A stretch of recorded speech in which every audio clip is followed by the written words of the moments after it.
Hey there everyone, A here once again with another game of StarCraft 2. This will be a Terran vs Zerg, and this will be game number 1 of a best-of-3 series between these two players. Spawning first in the top right is imbaStrelok. Strelok is a Ukrainian programmer whose real name is Eugene Oparishev.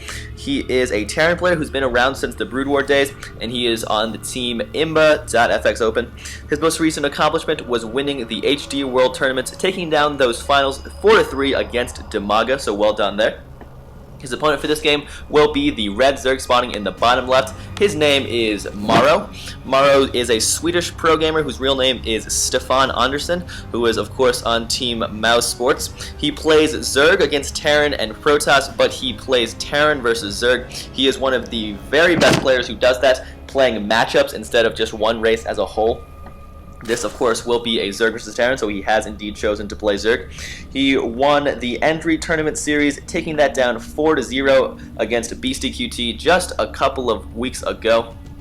He is going to be fighting against imbaStrelok here. This will be a best-of-3 series here, starting on Zelnaga Caverns. This is from the semifinals of the Go4SC2 Cup number 116. And these two players will be competing to see who can earn a spot in the finals, trying to take that tournament down. That tournament took place just last Sunday, which is 2 days ago at the time of casting. We look at these two players' bases right now. They're just kind of setting up for the early game. There's a Rax going up for our Terran player and a spawning pool starting to go up for our Zerg player. So nothing crazy happening right here. As we see, they are having a lovely chat together. Always love to see players be nice and have some fun talking to one another at the beginning of the game, because of course that shows that these are indeed people and they're not just StarCraft robots who play this game all day long. They do indeed do other things as well. And it looks like these two are friends. Always love to see that. But of course, they will be fighting against one another here on Zelnaga Caverns. Soon enough, they will be sending their units at each other and trying to kill each other. You will buy me some burger, I know you. That's adorable. Strelok saying that Morrow will buy him a burger, I suppose.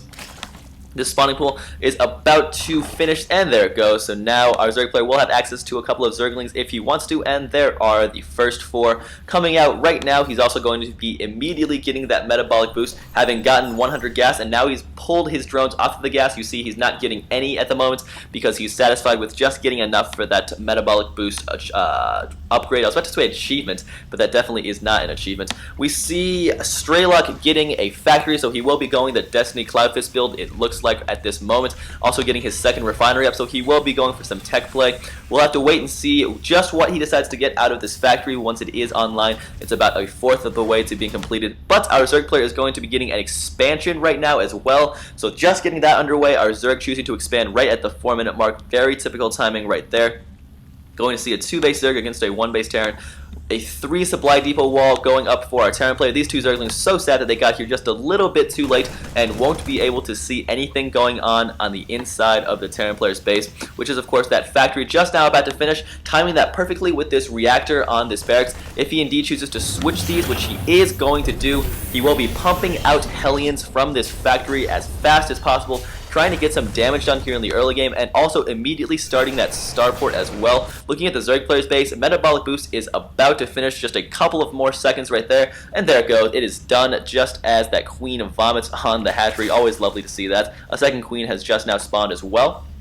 The Terran player is going to be churning out a bunch of Hellions, already has 2 more queued up after these original 2. We'll have to keep an eye on just how much damage these Hellions can do. This starport is also very close to completion, but so is this hatchery down here, just about to spawn. This queen shambling down. Morrow has some great timing right here, able to do that perfectly and getting that queen right as the hatchery finished, and then macroing up like a boss because he is one of the best Zerg players in the entire world. And now we have 4 Hellions out already on the field. We'll see where they go. One Zergling dying and the second one dying as well, but that will give our Zerg player notification that there are Hellions coming towards his base. What will he do in the way of defense? He is already getting a Baneling nest and is going to be trying to move these drones out of the way because he knows they would be in danger if they were left out there at the expansion. He also, at the Terran player's base, he's gotten a tech lab on his starport and is starting to get cloaking for those Banshees, and now he's going to be attacking a queen. Good position on this queen by Morrow, protecting his ramp by just squatting that queen right there. It does have quite a bit of HP, and its friend, the other queen, can transfuse it if necessary.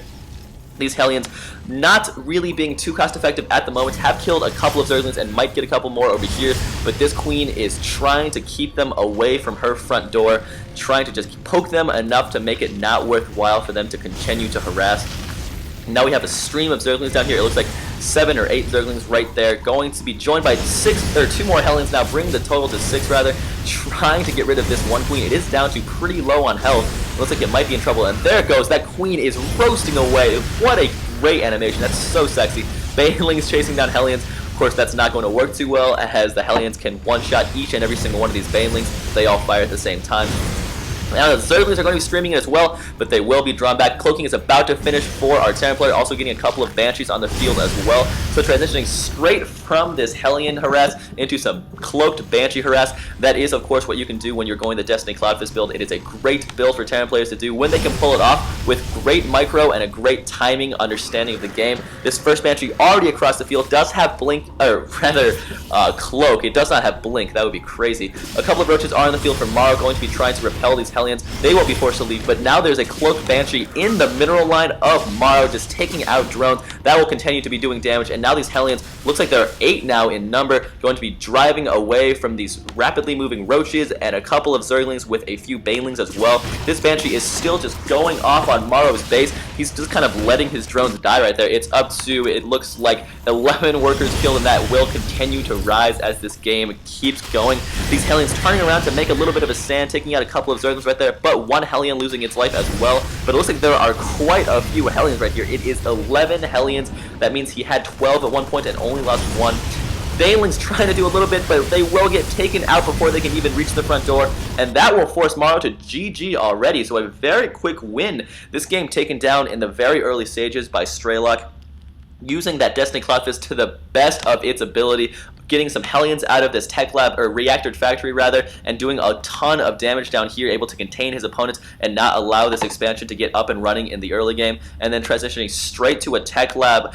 Banshee harass with cloak access as well. This Banshee was up to, if I can click it right there, 14 kills, about to get to 15 and get that next upgrade, so Morrow knew he was in some serious damage. His economy was crippled. He ended up losing 13 workers, so he really could not stand to come back in this game. Look at the resources lost. 250 for our Terran player and almost 2,000 for our Zerg. So this game was pretty handily won by Strelok. We'll see what happens in game number 2, if Morrow is able to force a third deciding game, or if Strelok is able to take this series down in 2. I hope you guys enjoyed this game, and I will see you guys in game number 2.